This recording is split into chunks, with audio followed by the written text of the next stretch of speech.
যেন আনন্দ ধরছে না কেন?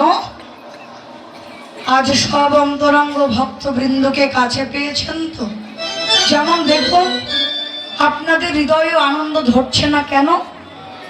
এই যে কত ভক্তবৃন্দের, কত বৈষ্ণবের বদন দর্শন করছেন, তাদের চরণের ধুলি অঙ্গে মাখছেন, এতেই কিন্তু আপনাদের হৃদয়ে আনন্দ।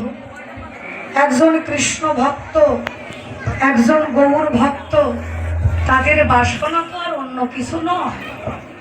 তাদের ছাওয়া পাওয়াই হলো এগুলো, যে তারা দুটি হরি কথা শুনবেন, আনন্দ করবেন, অনুরাগে ভক্তকে হৃদয়ে জড়িয়ে ধরবেন, তাদের চরণ ধুলি অঙ্গে মাখবেন, এটাই হলো তাদের হৃদয়ে আনন্দ।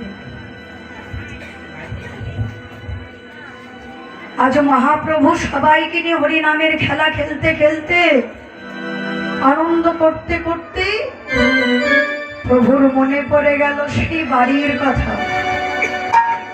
যেই না বাড়িতে ঘরে মায়ের কথা মনে পড়ে গেল, প্রভুর যেন আর খেলাধুলা ভালো লাগে না।